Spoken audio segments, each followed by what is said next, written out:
Okay guys, so here we go. Got my Nirvana. I absolutely freaking love this thing. We'll get into the crossfire stuff later. I'm gonna try to do a little series on this guy. I've only had it for a few days, so I'm gonna give you my initial findings on it.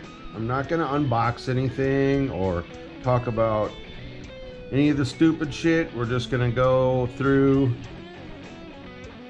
my thoughts, my initial. So if you guys that have had it longer or whatever, or found anything else out, please share it in the comments so we can all get a better understanding of this awesome freaking piece of gear right here, because I absolutely love it. I've only flown it with it a couple times.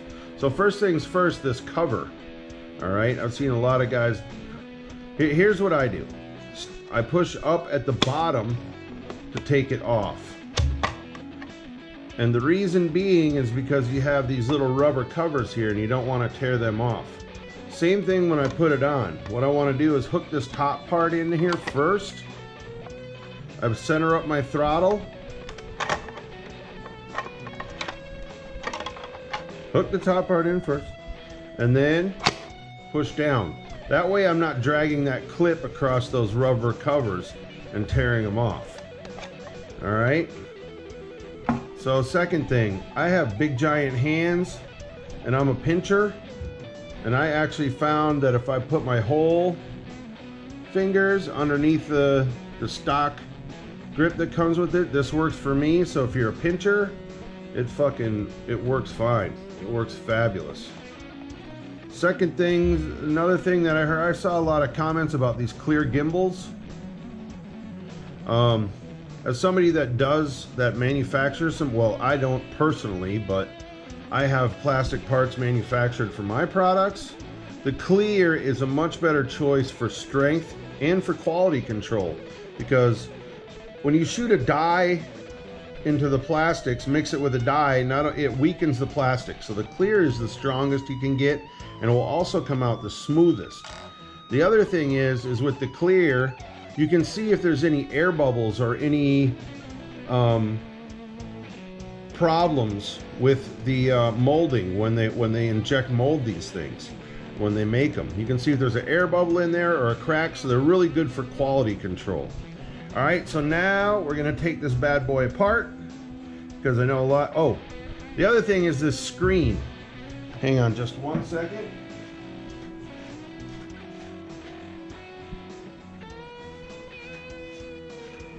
I saw a lot of comments about the screen being up and down instead of sideways.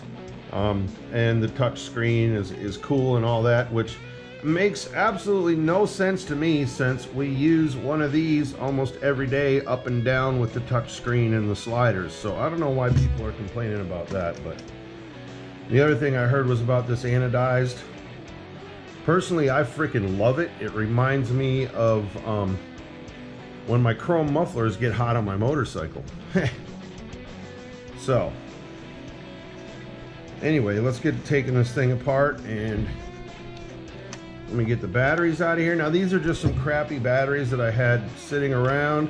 I have some batteries on order, and I recommend a good name brand battery. I would say the Sanyo 18650 GAs are probably the top of the list. Right behind them would be like the Panasonics, and then Samsung and LGs. So I will not be running these in the radio, even though these actually, for a knockoff battery, these test out pretty much spot on to what they say they are, and they work really freaking good actually. But the name brands are better.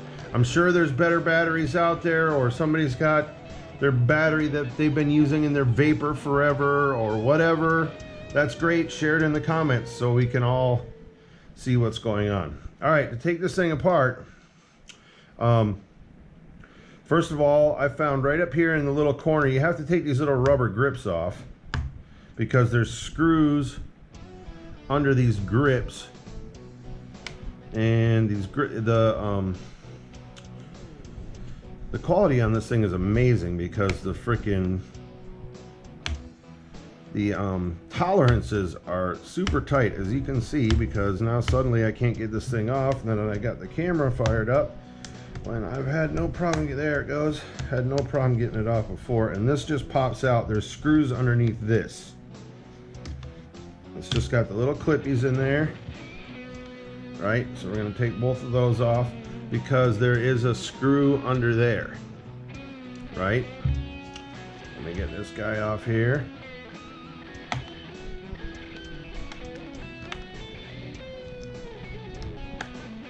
And these pop right back on, and you'll be able to tell which side is which. It actually even says on there R and L if it gets too confusing, but it shouldn't be too hard to match it up.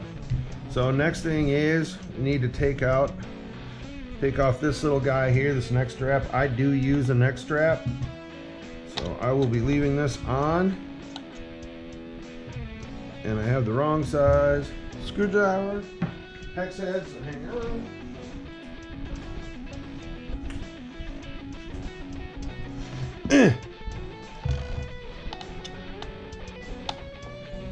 Because this holds the thing together. Don't lose your screws.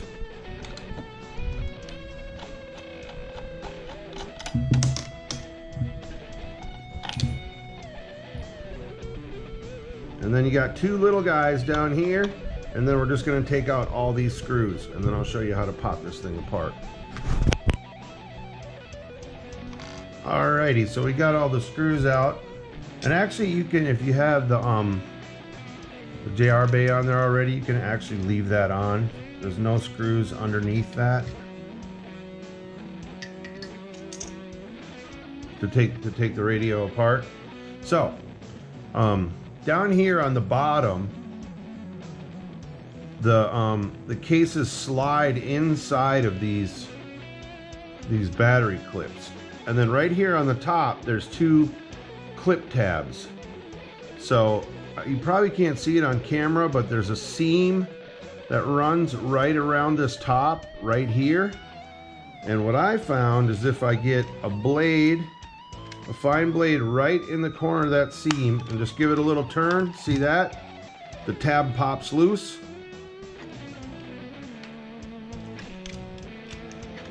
Do the other side. Just like that, the tab pops loose. Hopefully you guys can see that. And then scooch all this out of the way, then we can separate them. Alright guys, so once we got those clips loose, all the screws are out, we just kind of pry her apart a little bit. Like I said, nice and easy, because there's a ribbon cable down in here, and the antenna is on a UFL connector, which is kind of fiddly to get back in, but I think I have a workaround for that. And then once we get these cases separated, because there's another little clip down here, but it'll just kind of pop apart, and we kind of slide them up and apart like so, because as you can see, the bottom part of this case down here actually slides under this collar, so you have to kind of come up a little, and when you put it back in, you slide it down in and then clip it in. And so there we have that. And the easiest way I found to deal with this ribbon cable is to bring it up and take it off this back side, and the little ribbon cable holder just pulls up carefully so you don't pull it off. So you pull that straight out, just a fuzz, and the ribbon cable comes right out. When you put it back in, just remember which way you had it. Blue side up. And there's the UFL that popped off when I was pulling it apart, and that clips back in right here. And it's kind of a pain in the butt to get back in there.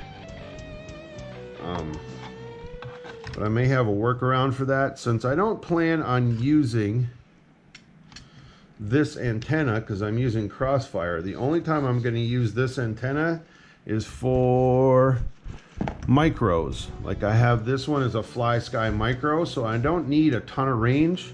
So I think what I may do is just clip a 2.4 gigahertz antenna on there and just tape it to the inside right here or something. Actually, I'm sorry, it already has an internal one here. So maybe if I do the internal one over here, I don't know. We'll see. But anyway, that's how you get the thing apart. And then to put it back together, it's the same thing. You just, like I said, you just slide these underneath and you'll see it once it's apart. Then you pop these clips together. And once it's together, you'll give this right here a little squeeze and those clips will pop in. And then you just screw everything back together. So that is part one of what I wanted to show you guys with this new radio, and there will be more to come as I learn. I'm going to tell you right now, these digital gimbals are freaking fantastic and sensitive as hell.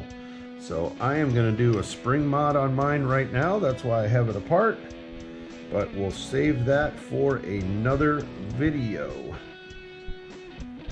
My SD card back in there, that popped out so I don't lose it. So thanks for watching, guys. Hope this helped. And look forward to more on this radio because I am really liking this thing. Peace.